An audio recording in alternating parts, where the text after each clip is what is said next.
मैं बाप भी हूँ, टीचर भी हूँ और सदगुरु भी हूँ। बाप भी कोई साधारण बाप नहीं, सुप्रीम बाप, माना बापों का बाप।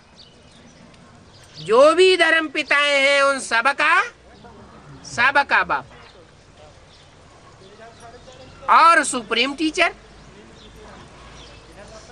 और जो टीचर्स हैं उनको कोई न कोई पढ़ाई पढ़ाता है। लेकिन मैं ऐसा टीचर हूं जिसको कोई भी पढ़ाई नहीं पढ़ा सकता।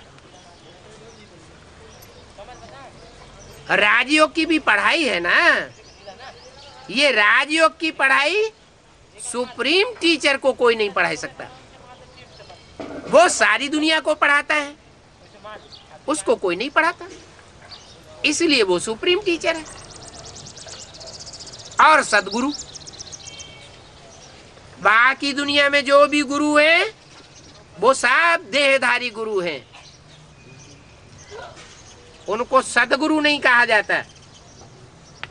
कहते भी हैं एक सदगुरु अकाल मूर्त, कि दो चार सदगुरु अकाल मूर्त, एक सदगुरु अकाल मूर्त। तो जो एक सदगुरु है वो ही सच्चा है। सत्य माना सच्चा। कैसा गुरु? सत्य गुरु। तो बाकी गुरु कैसे हो गए? बाकी सब गुरु नंबरवार झूठे हो गए। बल कहते हैं गुरुर ब्रह्मा गुरुर विष्णु गुरुर्देवो महेश्वर। ब्रह्मा को गुरु मान लेते हैं, विष्णु को गुरु मान लेते हैं, शंकर को गुरु मान लेते हैं। लेकिन शंकर में से अगर शिव को अलग कर दिया जाए तो वो सब रह जाएगा, वो अपनी ही सदगति नहीं कर सकता, तो दूसरों की सदगति कैसे करेगा? सदगति तब ही कर सकता है जब दोनों बाप, बेहद के बाप मिलकर के एक आकार हो जाए। आत्माओं का बाप वो भी बेहद का बाप है, और मनुष्य सृष्टि का बाप वो भी बेहद का बाप है। दोनों बाप मिलकर के जब एकाकार बन जाते हैं तब कहा जाता है सदगुरु। और सदगुरु निराकार होता है, माने बिंदी होता है या साकार होता है?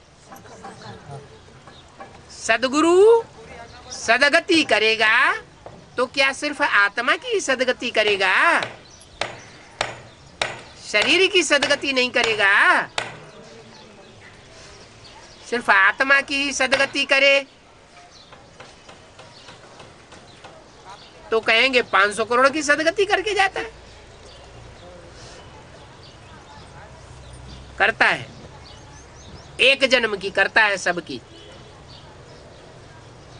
लेकिन अनेक जन्मों की सदगति और उसमें ये जन्म भी शामिल हो, वो सिर्फ एक सदगुरु ही करता है और सबकी नहीं करता। सिर्फ उनकी सदगति करता है जो नंबरवार मनमना भव बनते हैं, बाप के संकल्पों में मिलकर के एक हो जाते हैं, बाप की वाचा में मिलकर के एक हो जाते हैं, और बाप के डायरेक्शन के अनुसार कर्मेंद्रियों की चलन में एक हो जाते हैं।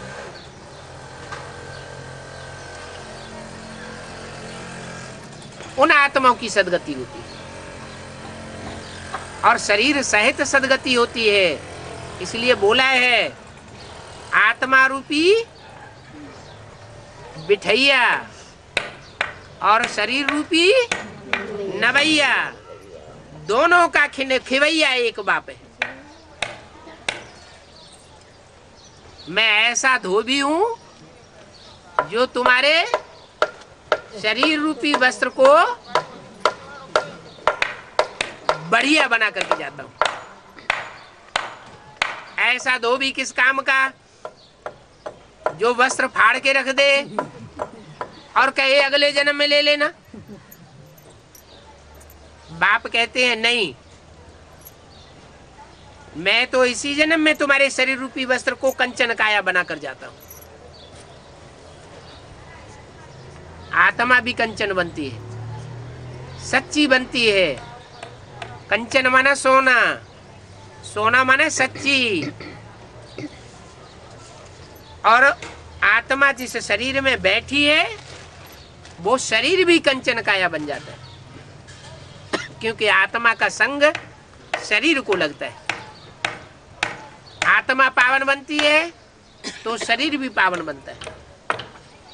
जिनकी आत्मा पूरी पावन नहीं बनेगी, 16 कला संपूर्ण सर्वगुण संपन्न, उनका शरीर भी इस जन्म में पावन नहीं बन सकता। ये अपवित्र शरीर उनको छोड़ना पड़ेगा। परम धाम में लंबे समय के लिए नंबरवार वापस जाना पड़ेगा।